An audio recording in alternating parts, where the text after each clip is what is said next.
안녕, 유학 가고 싶은 남자 유가남이야. 혹시 너도 이런 생각 해봤어? 나도 한번 외국 가서 일해볼까? 내가 하는 직종은 한국에서 하기 너무 좋은데 내가 해외로 가서 할 수 있을까? 해외 취업, 주변에서 말은 많이 들었는데 나도 가능한가? 이렇게 제대로 결심한 건 아니고 그렇다고 아예 관심이 없는 것도 아니고 그 애매한 경계에 있는 사람들, 내가 오늘 말해주는 이 영상이 그런 애매한 사람들 대상으로 정리를 해봤어. 오늘은 해외 취업이 진짜 어떤 사람들한테 도움이 되는지, 어떤 상황일 때로 나가고 싶은 게 답이 될 수 있는지 아주 현실적으로 얘기를 해볼게. 무조건 가라는 얘기도 아니고 그렇다고 무조건 가지 말라는 얘기도 아니야. 그냥 너 스스로 결정할 수 있게 정보랑 방향을 좀 정리해주는 느낌으로 가볼게. 딱 지금처럼 어떻게 하지? 이렇게 고민하고 있는 사람들한테 진짜 현실적인 가이드가 될 수 있게 정리를 했어. 자, 그럼 이제 시작해볼까? 아무리 이력서를 열심히 써도, 자소서를 밤새 써도 계속 떨어지는 사람들이 있어? 사실 그게 너의 능력이 부족해서가 아닐 수도 있어. 한국이라는 구조 자체가 너무 빡세. 근데 해외는 말 되면 면접은 거의 무조건 봐줘. 영어 조금만 되면 이 사람이 뭘 할 줄 아는지 그걸 먼저 보거든. 캐나다나 호주 같은 나라를 가면 이력서 한 장만 잘 써도 커피숍, 회사, 물류센터까지 면접이 줄줄이 잡혀. 심지어 인터뷰 후에 바로 내일부터 나와요 이런 데도 있어. 지금 너가 하는 일이 힘든데도 월급도 적다? 그럼 진짜 너무 억울한 거지.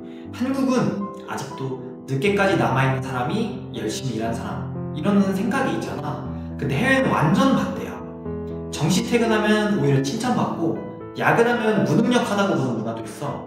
예를 들어 호주 시급 25달러에 30달러, 이게 최저임금 기준이야. 이 정도면 파트타임만 해도 생활이 가능하고, 북유럽은, 여기는 워라밸로 유명한 나라잖아. 근무 시간이 아예 주 35시간이야. 그러니까 주말에 퇴근하고 캠핑 가고 아이랑 시간 보내고 그런 사람이 되는 거지. 휴가의 경우도 2주씩이나 다녀오거든. 그래서 꼭 일만 많이 하는 국내 직장이 답은 아닐 수도 있어. 한국에서 3년에서 5년 이 정도 경력을 쌓았는데 옮기려고 하니까 이건 부족해서요, 우린 신입을 원해요, 이런 소리 듣는 사람들 꽤 많을 거야. 근데 이게 진짜 짜증나는 거야. 왜냐하면 경력직은 돈을 더 줘야 되니까 적당한 사람을 찾는 거거든. 근데 외국은 좀 다르다. 거기는 경력자면 오히려 더 좋아해. 경험이 많은 사람이 팀을 이끌어주고 매뉴얼 없어도 일을 처리하니까 거기서는 경력자가 뭔가 책임질 수 있는 사람이라는 이미지야. 영화지만 인턴에서도 로버트 드니로가 시니어 인턴으로 나오잖아. 근데 그만큼 경력을 인정해주는 경우가 많아. 그래서 너가 지금 쌓은 경력들을 활용할 수 있는 도구이 정말 많거든. 또 다른 경우는 기술은 있는데 인정을 못 받는 사람들이야. 용접, 전기, 간호, 요리, 이런 직업들. 한국에서는 힘들고 박봉이고 때로는 무시 같은 것도 좀 많이 당하는데, 근데 외국은 이런 직업이 진짜 인정받는 곳이야. 캐나다는 전기 기술자나 요리사 같은 사람들, 기술이민 포인트를 엄청 높게 줘. 호주도 지방 가면 이런 사람들한테 정착지원금이라는 것까지 주거든. 그리고 독일은 그냥 공고 뜨면 바로 기술직 사람들을 스카우트해가. 이제 이게 뭐냐면 너무 필요한데 그 나라 사람들이 안 하니까 외국인이라도 와서 좀 해달라는 거야. 그래서 지금 너가 기술 하나는 제대로 있잖아? 그럼 해외 나가는 게 정답일 수 있어. 사실 제일 많은 케이스가 이거야. 학점도 낮고 경력도 별로고 나이도 좀 있는 편이고, 근데 진짜 하고 싶은 걸 잘해보고 싶은 사람, 이럴 때는 솔직히 유학 간 다음에 해외 취업 루트가 가장 큰 기회가 될 수 있어. 영국 석사 같은 경우는 1년이면 끝나고 졸업하면 2년 취업 준비 비자가 나와. 그러면은 그 기간 안에 현지에서 구직하면서 취업 비자로도 전환이 가능하다는 거지. 캐나다도 컬리지 2년 하면 3년짜리 취업 준비 비자가 나오고, 뉴질랜드도 요즘 많이 뜨고 있잖아. 기술 계열이면 진짜 빠르게 취업을 할 수가 있어. 그러니까 유학하고 취업까지 해외에서 도전하는 경우가 엄청 많은 거야. 자, 그러면 이제는 다른 이야기를 해볼게. 바로 해외 취업을 통해서 너의 인생을 전환하는 경우야. 회사 다니다가 번아웃 같은 거 와가지고 병원 다니는 사람들도 좀 진짜 많대. 이게 막 우울증, 공황장애, 자존감 바닥, 그런 거 보면 일상생활 자체가 안 되잖아. 근데 그럴 때는 가끔 환경 자체를 바꾸는 게 치료가 될 수도 있어. 호주 워킹홀리데이 가서 커피숍으로 일하고 영어 늘리고 자기만의 리듬이 생기고 나서 완전 사람 바뀐 애 됐어.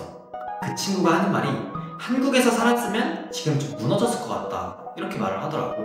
한마디로 해외 취업으로 스스로의 인생 가치를 엄청 높이는 거지.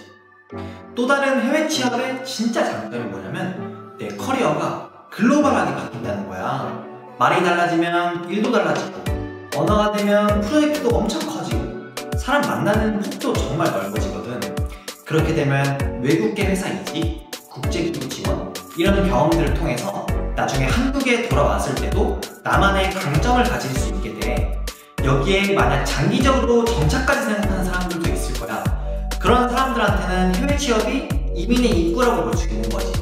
졸업하고 나서 취업 비자 받고 정규직 취업하고 기술 이민 포인트 쌓기까지, 이게 거의 공식처럼 연결이 되는 거야. 특히 호주, 캐나다, 뉴질랜드는 이 사람 우리나라에서 잘 일하네 싶으면은 그냥 영주권을 이렇게 주기도 하거든. 그렇게 이민까지도 도전을 할 수 있는 방법들이 많은 거야. 자, 오늘 얘기가 꽤 길었지. 해외 취업이라는 게 단순히 외국에서 한번 일해보고 싶다 이런 로망만 있는 게 아니고 진짜 내 인생의 방향을 바꿔줄 수 있는 하나의 기회라는 거지.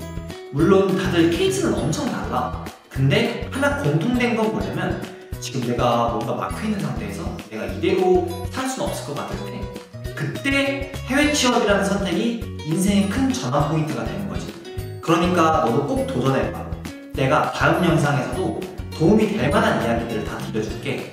그래서 앞으로 이 영상을 너가 못 볼 수도 있으니까 좋아요랑 구독 눌러주고 댓글에 궁금한 거 꼭 남겨줘. 그럼 다음에 또 보자.